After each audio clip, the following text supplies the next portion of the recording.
92,4 Pro 2 RRI Medan Suara Kreativitas. Kembali lagi barengan Dina, sahabat kreatif ya, yang bakal menemani kalian di Religious Time Kristen. Hari ini edisi 1 Mei 2022 bersama Bapak Heri Ransi dengan tema Tidak Melihat Namun Percaya. Selamat sore Bapak. Shalom Mbak Dina, selamat sore ya. Selamat sore untuk RRI juga. Iya, sehat Bapak? Sehat selalu. Iya, mau langsung aja Bapak dengan tema Tidak Melihat Namun Percaya. Baik, langsung itu nanti break, ada breaknya ya? Ada. Baik. Kalau Bapak udah capek kan break dulu kita. Siap.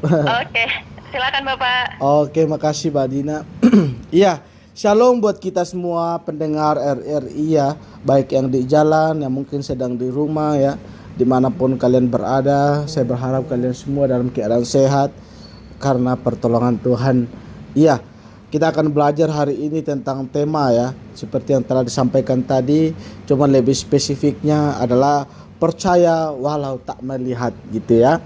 Iya, sebelum kita belajar firman Tuhan, mari kita berdoa. Bapa di surga, kami bersyukur Tuhan untuk kasih-Mu, anugerah-Mu dalam kehidupan kami.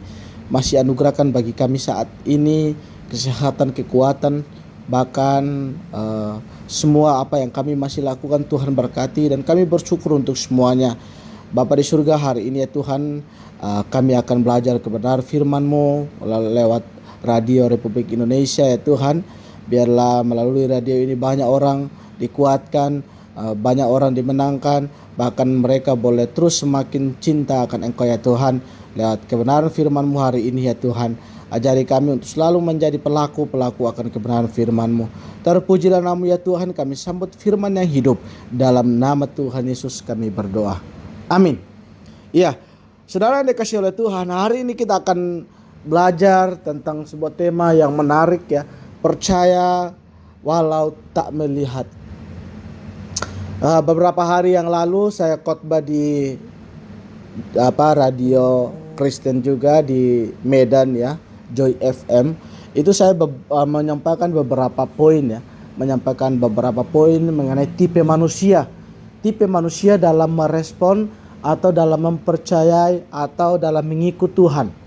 Ya, kalau dalam tema saya kemarin juga seperti ini, cuman berbeda poin ya.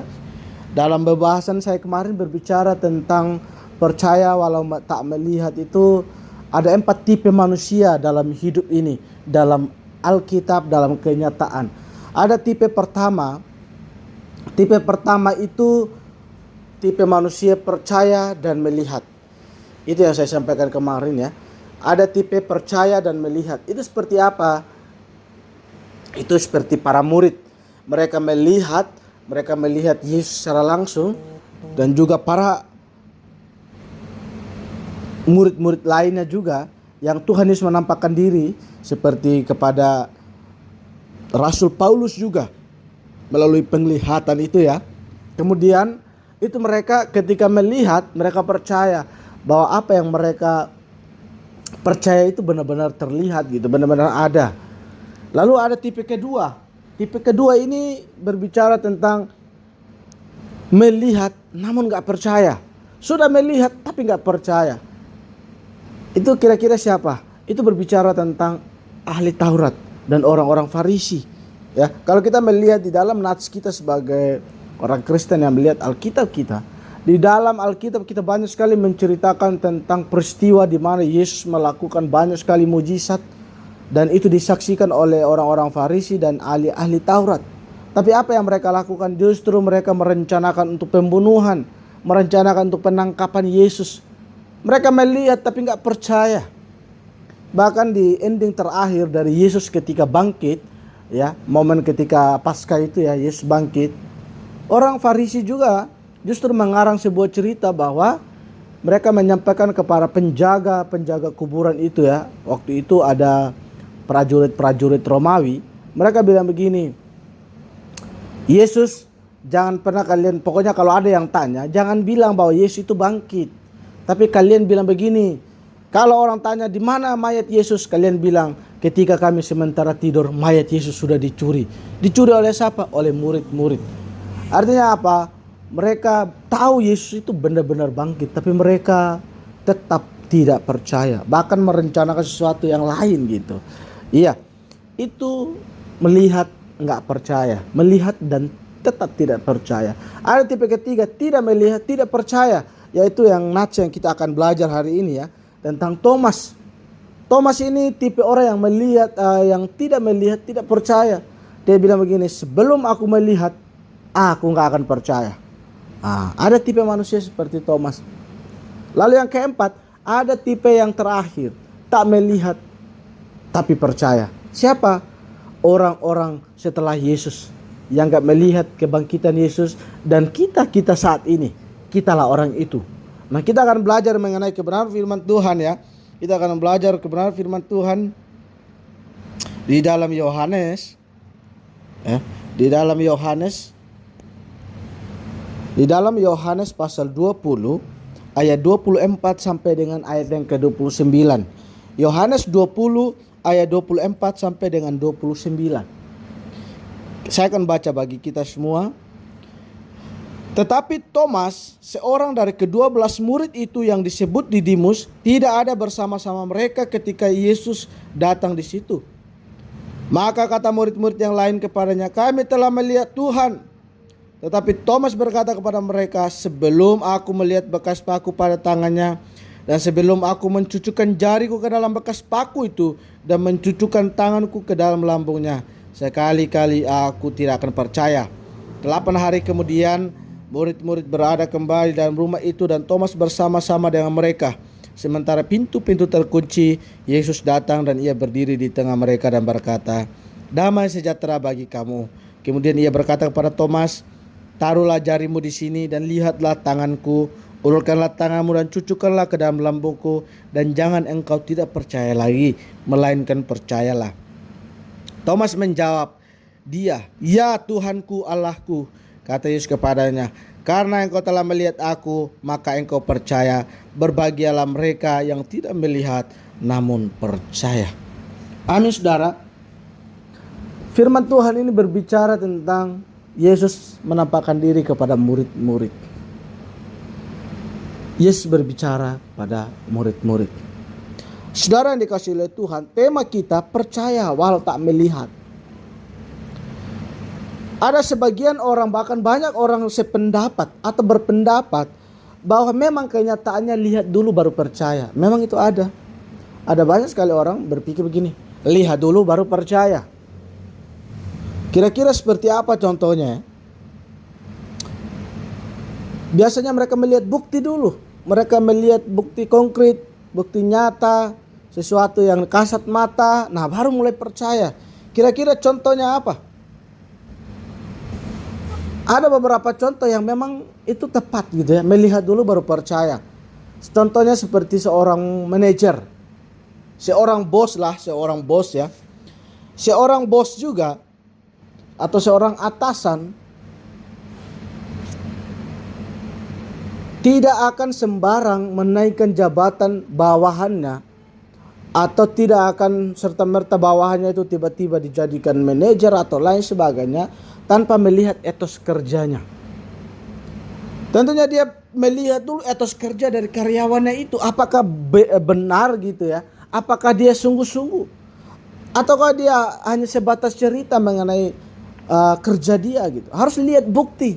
Ketika dia lihat bukti bahwa karyawannya itu pantas naik jabatan, dia naikin jabatannya setelah melihat etos kerja. Lalu ada yang kedua, misalnya dokter. Dokter itu nggak sembarang dalam memberi obat kepada pasiennya. Tentunya dia harus memeriksa dulu pasiennya. Setelah memeriksa, pastikan dia penyakitnya apa ya. Setelah pastikan penyakitnya apa, baru dia mengklaim, ini loh penyakitmu dan ini loh obatmu. Nggak sembarang dia main orang, pasien datang dia langsung bilang, kamu penyakit diabetes. Nggak bisa, harus periksa dulu, harus lihat dulu. Saudara dikasih oleh Tuhan. Kemudian yang ketiga juga kita ambil contoh seorang penyidik. Seorang penyidik juga nggak sembarang dalam memutuskan sebuah perkara. Dia harus benar-benar mendapat memberikan informasi yang akurat atau pemeriksaan untuk tersangka itu ya, sebelum penyidik memutuskan suatu perkara, dia harus melihat bukti-bukti dulu, bukti-bukti konkret. Siapa yang akan jadi tersangka? Nggak sembarang. Artinya apa? Melihat dulu. Saudara dikasih oleh Tuhan, tapi pandangan seperti itu tidak bisa diterapkan kepada semua hal, tidak bisa diterapkan kepada semua momen gitu ya. Hanya beberapa momen. Dan itu beberapa contoh tadi. Saudara dikasih oleh Tuhan, firman hari ini berbicara tentang percaya walau tak melihat. Contoh tadi adalah melihat baru percaya. Lalu bagaimana dengan hal yang kedua? Ada juga yang tidak dapat kita lihat namun kita percaya. Kira-kira itu seperti apa? Melihat dulu baru percaya. Kalau saya ambil contohnya seperti inilah. Contohnya itu kita nggak melihat nyawa. Kita nggak melihat nyawa, tapi kita percaya ada nyawa. Kita bilang di dalam diri kita ini ada nyawa. Nyawanya terputus, nyawanya mau habis. Tapi apakah kita melihat nyawa itu? Enggak melihat. Tapi percaya ada nyawa, ada. Yang kedua, otak kita. Siapa yang pernah melihat otak? Ya, otak kita sendiri maksudnya, otak kita ya. Tapi selalu kita berkata bahwa kita punya otak. Sehingga kalau ada orang bilang gak punya otak kau, marah kita. Gak punya otak kau, marah kita gitu ya. Karena kita merasa kita punya otak gitu. Padahal kalau ditanya di mana otakmu, gak kelihatan gitu. Artinya apa? Kita percaya bahwa kita punya otak. Lalu yang ketiga contohnya mungkin seperti halnya gunung berapi atau gunung Bromo. Mungkin ada yang belum pernah ke sana, belum pernah melihat. Tapi percaya gak ada gunung Bromo? Percaya berdasarkan data, berdasarkan cerita. Ada gunung Bromo. Artinya ada hal-hal tertentu yang kita tidak melihat tapi percaya, seperti halnya lagi angin. Kita percaya di tempat kita di mana saja pasti ada udara, ada angin. Tapi kita melihat angin? Enggak melihat. Tapi kita percaya ada angin? Percaya. Artinya apa saudara? Tidak semua momen hal ini berlaku ya. Sama halnya dengan iman saudara. Dalam kehidupan beriman ada sebagian orang yang selalu meminta bukti. Kalau tidak melihat fakta yang kasat mata atau bukti yang masuk akal, mereka nggak percaya. Itulah kenyataannya saudara. Thomas adalah orang yang seperti itu. Ia tidak hadir pada saat Tuhan Yesus menampakkan diri kepada teman-temannya. Ketika mereka memberitahukan kepadanya bahwa mereka melihat Tuhan Yesus yang telah bangkit. Apa respon Thomas saudara? Thomas bukannya bersuka cita. Bukannya Thomas bahagia ketika mendengar berita Yesus telah bangkit. Melainkan justru Thomas mengatakan, sebelum aku melihat bekas paku dan sebelum aku mencucukkan jariku. Ini agak keterlaluan ya. Si Thomas keras banget gitu. Sekali-kali aku gak akan percaya gitu. Itulah kerasnya Thomas. Saudara, mengapa Thomas tidak percaya bahwa Tuhan Yesus telah bangkit? Mengapa?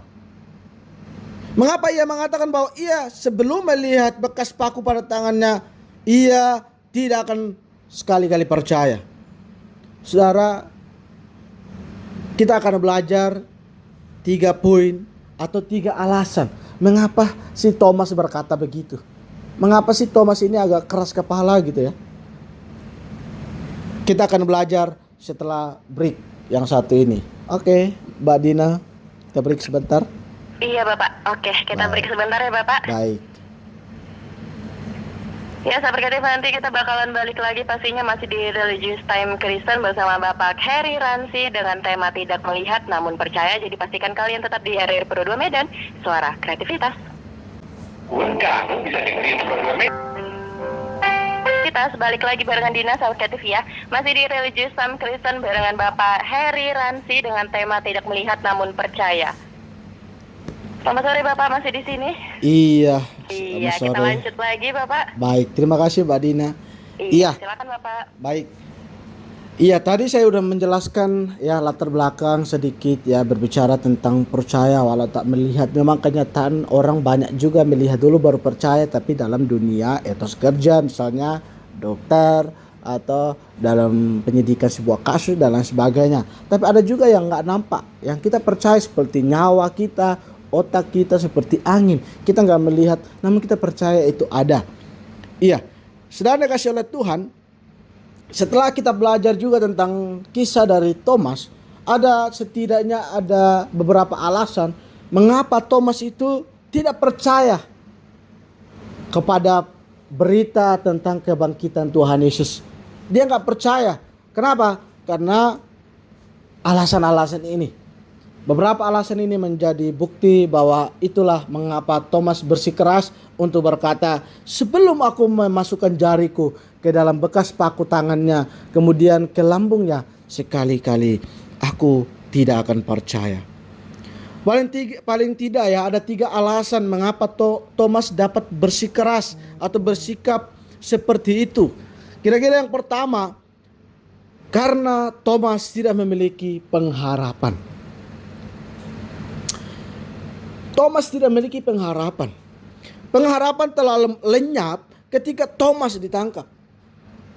Ketika Thomas ditangkap, pengharapannya itu hilang. Ketika Yesus disalibkan, bahkan Yesus mati, pengharapan Thomas itu hilang. Nggak ada. Sebelumnya ia adalah tipe manusia, tipe murid yang setia mengikuti Yesus dan memiliki pengharapan bahwa Yesus Sang Mesias akan membebaskan Israel atau membebaskan mereka dari penjajahan apa? Penjajahan Romawi. Saudara yang dikasih oleh Tuhan, dia berpikir dengan mengikuti Yesus dia akan mengalami sebuah kemenangan yang spektakuler gitu, yang luar biasa, atau yang gilang gemilang. Tapi kenyataan itu enggak dia alami. Kenapa? Karena Yesus ditangkap. Yesus disalib. Bahkan Yesus mati. Kenyataan itu membuat dia hilang harapan. Saudara dikasih oleh Tuhan, ketika dia melihat sebuah kenyataan bahwa Yesus harus ditangkap, bahwa Yesus harus dianiaya, bahwa Yesus harus disalibkan, bahkan dia mati, ya. Itu Thomas mulai merasa kecewa, merasa putus asa, hilang harapan. Kenapa? Orang yang dia percaya, yaitu Yesus yang dia agungkan, yang dia lihat selama ini, banyak sekali melakukan mujizat, banyak sekali melakukan tanda-tanda ajaib, bahkan dia membangkitkan orang mati. Tapi kenapa ketika berhadapan dengan musuh seolah-olah Yesus nggak berdaya, seolah-olah Yesus itu nggak mampu melakukan apa-apa. Bahkan dia melihat Yesus menderita. Kekecewaan Thomas itu nampak, sehingga membuat dia hilang harapan sama Tuhan. Yang membuat dia berkata, sebelum aku melihat langsung aku gak percaya. Gak ada berharap dia udah hilang harapan terhadap kebangkitan Yesus. Saudara yang dikasih oleh Tuhan, melihat kenyataan tersebut, melihat kenyataan Yesus dianiaya, Thomas mulai sedih. Thomas kecewa, putus asa. Bahkan dia gak punya pengharapan lagi. Karena dia gak punya pengharapan, ia pun tidak mengira bahwa Yesus akan bangkit. Dia gak mengira sama sekali. Kenapa? Karena dia hilang harapan. Dia tidak memiliki harapan. Alasan pertama mengapa Thomas seolah-olah berkata, sebelum aku melihat secara langsung. Kenapa? Karena dia tidak ada harapan. Tahu ya saudara, ketika Yesus ditangkap, kemudian dia dianiaya, bahkan disalib mati ya. Itu murid-murid sedang tidak tenang dalam hidup mereka. Mereka harus bersembunyi. Kenapa? Karena mereka sedang dicari Untuk apa? Untuk dibasmi. Karena semua pengikut Yesus, murid-murid Yesus sedang diburu. Untuk apa? Untuk ditangkap. Thomas salah satu orang yang mengalami kekecewaan, mengalami ketakutan ketika Yesus ditangkap. Dan itu hilang harapan. Bahkan ketika Yesus sudah ditangkap, Yesus sudah disalib, bahkan dia mati ya. Mereka kalau diceritakan oleh Alkitab ya, mereka beberapa kembali ke pekerjaan semula gitu ya, seperti Petrus kembali seperti jadi nelayan dan lain sebagainya. Kenapa? Ya itu udah nggak ada lagi yang mau diharapkan. Saudara yang dikasihi oleh Tuhan, poin pertama itu berbicara tentang ia tidak memiliki pengharapan, yang membuat dia bersikeras untuk mengatakan sebelum aku melihat aku nggak percaya. Lalu yang kedua saudara, ia tidak berpegang kepada firman Tuhan. Mengapa Thomas itu ngotot? Sebelum aku melihat langsung aku gak percaya. Mengapa? Karena dia gak berpegang kepada firman Tuhan. Tuhan Yesus telah memberitahukan kepada murid-muridnya, termasuk Thomas, bahwa ia akan disesah, dia akan dibunuh, dan sesudah 3 hari sebelum dia akan bangkit. Dia sudah memberitahukan. Ya seperti halnya dalam Markus ya. Dalam Markus 14 ayat 28, juga di dalam Yohanes 2 ayat 20 sampai 22. Di situ Yesus secara langsung juga menjelaskan tentang dia akan dianiaya, tapi dia bangkit.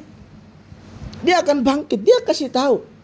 Tapi apa yang dilakukan Thomas? Dia nggak berpegang kepada firman itu. Bila Thomas pada waktu itu memperhatikan dan mengimani firman itu, tentu ia dengan mudah percaya dengan berita kebangkitan Yesus. Tentu dengan mudah dia percaya. Kenapa? Karena sudah banyak diberitahukan. Bukan hanya Yesus sendiri ngomong, tapi di nubuatan dalam perjanjian lama banyak juga menceritakan tentang kebangkitan Yesus. Tapi Thomas sekali lagi tidak berpegang kepada firman Tuhan. Dia gak berpegang kepada firman Tuhan.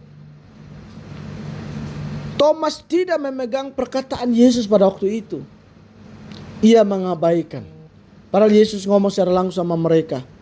Tapi dia mengabaikan, lalu melupakan firman yang sudah Tuhan Yesus sampaikan. Artinya apa? Thomas tidak berpegang kepada firman. Yang ketiga saudara, mengapa Thomas itu meminta bukti dulu? Melihat dulu baru percaya. Mengapa? Yang ketiga, ia berpusat kepada diri sendiri, bukan kepada Tuhan. Ia lebih mengandalkan mata dan tangannya.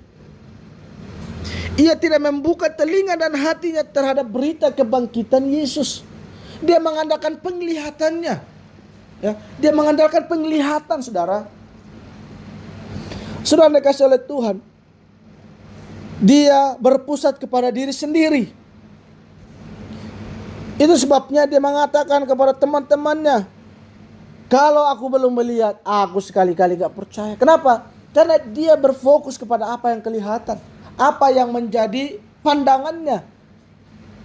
Kenapa? Kekecewaannya dia, hilang harapannya dia. Kemudian dia gak berpegang kepada firman. Itu menuntut dia untuk mendapat bukti dulu baru percaya. Melihat bukti dengan apa? Dengan matanya. Saudara yang dikasih oleh Tuhan, pribadi Thomas adalah pribadi yang berpusat kepada dirinya. Dia gak berpusat kepada Tuhan. Dia gak mengingat lagi firman-firman Tuhan. Tapi apa yang di pikirannya, apa yang ada penglihatannya, itu yang dia sampaikan. Saudara dikasih oleh Tuhan, Thomas menjadi orang yang menuntut melihat dulu. Itu karena 3 alasan tadi. Menuntut melihat dulu baru percaya. Itu karena apa? Dia gak ada harapan. Yang kedua, kenapa? Karena dia tidak berpegang kepada firman Tuhan. Yang ketiga, karena ia berpusat kepada diri sendiri, bukan kepada Tuhan. Tapi apa yang terjadi saudara? Selanjutnya saudara, Tuhan Yesus justru datang menghampiri orang seperti Thomas. Saudara, bukankah pada saat ini ada banyak orang seperti Thomas? Tidak punya pengharapan. Bahkan suka mengabaikan firman Tuhan. Dan berpusat kepada diri sendiri. Lebih mengutamakan pengamatan, penglihatan, ketimbang dengan firman Tuhan. Kadang mereka minta bukti untuk mempercayai apa yang dikatakan oleh Tuhan. Minta bukti konkret atau tanda-tanda mujizat, tanda-tanda ajaib untuk percaya. Bukankah ada banyak orang seperti itu? Tapi puji Tuhannya saudara, Yesus datang mencari orang seperti Thomas. Ya. Tuhan Yesus datang menghampiri Thomas. Di dalam nats kita hari ini, bacaan kita hari ini, itu mereka sedang berkumpul ya. Berkumpul di dalam ruangan, pintu terkunci, tertutup segala macam. Tiba-tiba Yesus datang menampakkan diri kepada mereka. Damai sejahtera bagi kamu. Langsung ngomong sama Thomas, sekarang masukkanlah jarimu ke tanganku dan masukkan tanganmu ke lambungku. Dan jangan engkau tidak percaya lagi, melainkan percayalah. Itu kata Tuhan. Itu kata Tuhan saudara. Walaupun Thomas ini tidak memiliki pengharapan lagi. Kemudian Thomas ini ya tidak berpegang kepada firman. Walaupun Thomas ini berpusat kepada diri sendiri, tapi Tuhan datang meneguhkan Thomas, menghampiri Thomas, memberi jawaban kepada Thomas. Saudara yang dikasihi oleh Tuhan,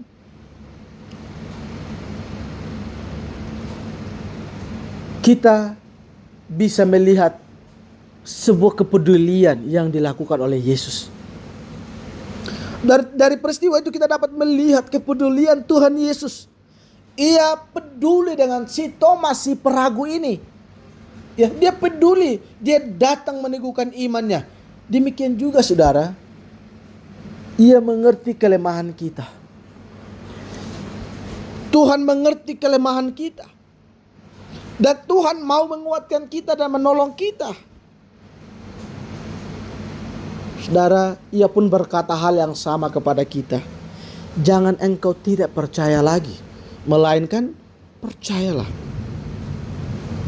Saudara yang dikasihi oleh Tuhan, setelah Yesus menampakkan diri kepada Thomas, ya, setelah Yesus menampakkan diri kepada Thomas, di situ Thomas baru benar-benar percaya dan menyatakan pengakuan imannya yang begitu mendasar. Ketika Yesus menampakkan diri kepadanya, di situlah Thomas menyampaikan pengakuan iman. Apa respon Thomas? Pengakuan iman Thomas yang mendasar adalah, ya Tuhanku, Allahku.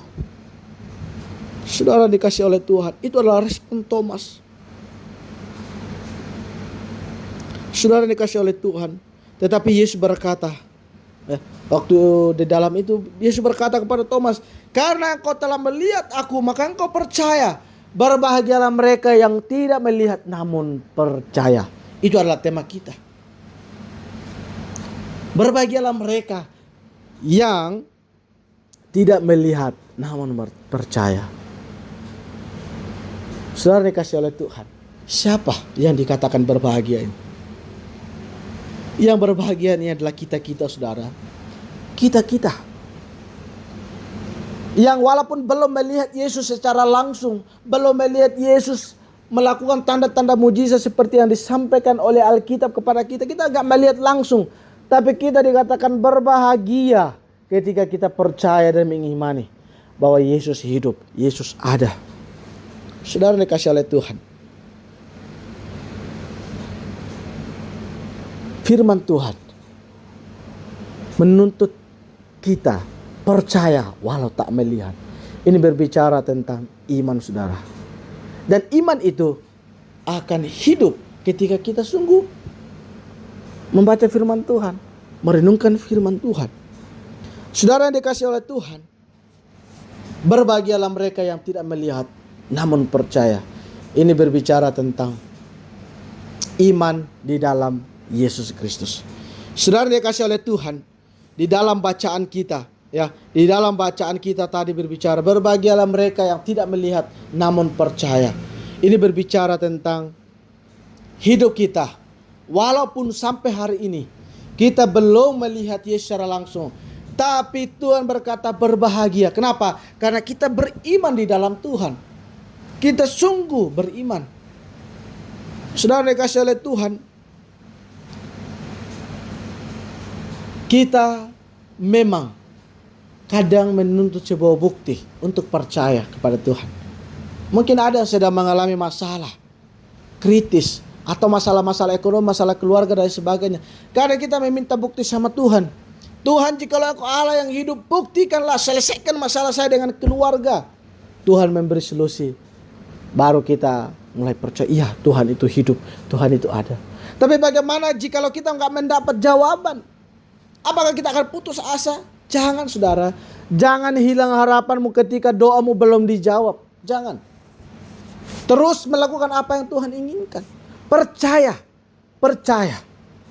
Saudara, iman kita ketika percaya kepada Tuhan, itu akan semakin bertumbuh. Ya, seperti dalam Roma ya. Seperti dalam Roma 10 ayat 17 menjelaskan tentang iman timbul dari pendengaran dan pendengar oleh firman Tuhan. Iman kita akan terus bertumbuh ketika kita sungguh mengandalkan Tuhan. Ketika kita membaca firman Tuhan, kita merenungkan firman Tuhan, iman kita bertumbuh saudara. Saudara dikasih oleh Tuhan, kita tidak melihat Yesus dengan mata kita, dengan mata jasmani. Kita tidak melihat karya-karya mujizat secara langsung. Tapi melalui iman, kita dapat bertatap muka langsung dengan Tuhan. Melalui iman, kita dapat melihat langsung Tuhan. Melalui apa? Melalui firman-Nya. Melalui apa? Melalui pewahyuan khususnya di dalam firman Tuhan yang kita baca. Melalui firman, kita dapat bercakap langsung dengan Tuhan. Melihat langsung keajaiban yang Tuhan kerjakan. Dan yakinlah saudara, hari demi hari, iman kita terus bertumbuh di dalam Tuhan. Iman kita selalu bertumbuh dalam Tuhan. Saudara, apapun masalahmu hari-hari ini, mungkin kamu belum pernah mendapat jawaban. Mungkin kamu belum mendapat respon. Atau belum mendapat pintu yang terbuka buat masalahmu. Jangan pernah putus asa. Jangan pernah hilang harapan. Jangan pernah berpusat kepada diri sendiri, logika kita, mencari cara sendiri menurut akal pikiran kita. Ketika kita mengalami masalah, percayalah kepada Tuhan. Tetap berharap sama Tuhan. Tetap memiliki pengharapan di dalam Tuhan. Lalu yang kedua, tetap berpegang kepada firman Tuhan. Bahwa Dia Allah yang menolong kita. Dia berkata, datanglah kepadaku hai kamu yang letih lesu dan berbeban berat. Aku akan memberi kelegaan kepadamu. Datang kepada Tuhan. Berpegang kepada janji Tuhan. Saudara yang dikasihi oleh Tuhan. Kemudian, kita jangan berpusat kepada diri sendiri. Melainkan berpusat kepada Allah. Berpusat kepada Tuhan. Maka saudara, buktikanlah Tuhan akan merespon hidup. Menolong hidup. Kenapa saudara? Iman juga berbicara tentang sesuatu yang kita percaya tapi belum melihat. Kadang kita mendoakan sesuatu yang mustahil. Tapi itu tidak mustahil dalam Tuhan saudara. Iman adalah dasar segala sesuatu yang kita harapkan. Dan bukti dari segala sesuatu yang tidak kita lihat. Kita mengharapkan sesuatu yang kita nggak lihat. Itu adalah iman. Tapi ada buktinya. Itulah iman. Berbicara tentang sesuatu yang tak terlihat tapi ada. Kita percaya ada. Itu adalah iman. Saudara, apapun masalahmu, doakanlah dan imanilah bahwa kamu sudah mendapat jawaban doa. Iman beda dengan logika. Kalau logika kita mungkin ketika kita mendoakan Tuhan, aku ingin mobil. Tapi logika kita bilang begini, belum ada pun mobil. Tapi kalau iman yang berbicara, udah ada mobil. Iman itu berbicara tentang sesuatu yang mungkin kita secara logika belum terima, tapi iman udah terima, udah ada. Kita mendoakan seseorang untuk sembuh, walaupun orang itu belum sembuh, tapi kita imani orang itu udah sembuh. Itu adalah iman. Sesuatu yang mustahil jadi enggak mustahil. Itu adalah pekerjaan iman. Saudara yang dikasihi oleh Tuhan, biarlah melalui renungan hari ini kita dikuatkan untuk menjadi orang yang semakin tumbuh, semakin beriman dalam Tuhan. Kita percaya dengan kita mengandalkan Tuhan, hidup kita makin diberkati. Tapi jangan hilang harapan ketika kita juga jatuh dalam masalah. Kita kadang dibiarkan menghadapi sebuah masalah, ujian, cobaan untuk menaikkan level iman kita, untuk menaikkan kita ke level yang lebih tinggi. Percayalah satu hal saudara, di balik masalah ada sukacita yang menanti. Tapi jangan lupa kamu yang sedang bersukacita, di balik sukacita ada masalah yang menanti. Tidak terlepas dua hal ini. Saudara dikasih oleh Tuhan, orang yang tidak melihat namun percaya kepada Tuhan adalah mereka yang sungguh bahagia. Apakah saudara termasuk orang yang bahagia? Apakah saudara termasuk orang yang gak melihat namun percaya? Ketika saudara adalah orang itu, maka saudara adalah orang yang dikatakan dalam firman Tuhan, berbahagialah walau tidak melihat tapi percaya. Saya percaya kepada Tuhan dan pasti saya adalah salah satu orang yang disampaikan, berbahagialah. Saudara dikasih oleh Tuhan, kebenaran firman Tuhan hari ini boleh menguatkan kita menjadi pribadi yang selalu tumbuh, selalu handal, dan selalu mengandalkan iman di dalam Tuhan. Kita mungkin belum melihat penyelesaian masalah, tapi kita sudah mengimani bahwa masalah kita sudah selesai. Kita minta hikmat sama Tuhan. Masalah apapun yang kita alami, Tuhan memberi solusi. Tuhan memberi ide, ya, memberi hikmat buat kita menjalani. Supaya apa? Supaya kita menjalaninya dengan pertolongan Tuhan. Saudara dikasih oleh Tuhan, momen Paskah ini boleh menjadi momen di mana kita menjadi orang-orang yang sudah merdeka, sudah bangkit dari keterpurukan kita. Melalui kebangkitan Yesus kita juga bangkit. Ingat saudara, kebangkitan Yesus mengalahkan 3 hal besar. Pertama, kebangkitan Yesus mengalahkan dosa. Dosa gak berkuasa atas hidupmu, dosa gak berkuasa atas hidup kita. Yang kedua, Yesus mengalahkan maut. Bukti Yesus bangkit dari antara orang mati menunjukkan Yesus menang atas maut. Lalu yang ketiga, Yesus mengalahkan iblis, menang terhadap iblis. Iblis tidak berkuasa atas hidup kita, tetapi iblis itu ada, tapi nggak akan pernah berkuasa atas hidup kita, karena kita punya kuasa yang luar biasa di dalam Yesus. Saudara dikasih oleh Tuhan, biarlah kebenaran firman Tuhan hari ini boleh menguatkan kita untuk kita selalu berjalan melangkah bersama dengan firman Tuhan, dan biarlah firman Tuhan menjadi pedoman dalam kehidupan kita di hari lepas hari. Kita mainkan firman Tuhan dan kita berdoa. Bapa di surga, kami bersyukur Tuhan untuk kebenaran firman-Mu hari ini, mengajar kami untuk kami selalu beriman dalam Tuhan, percaya walau belum melihat.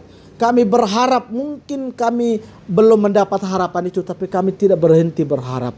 Oleh karena itu ajari kami untuk kami selalu menjadi anak Tuhan yang menjadi pelaku-pelaku firman, untuk kami menjadi pelaku akan kebenaran yang benar-benar hidup ya Tuhan.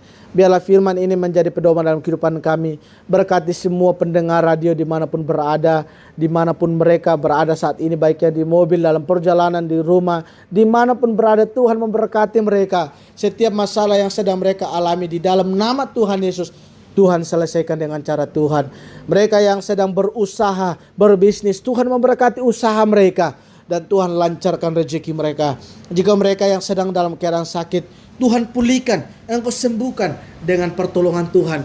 Dan juga kami menyerahkannya Tuhan untuk radio Republik Indonesia ini. Biarlah melalui radio ini banyak orang dikuatkan, banyak orang diteguhkan iman di dalam Tuhan. Melalui radio ini banyak pendengar-pendengar yang diberkati ya Tuhan.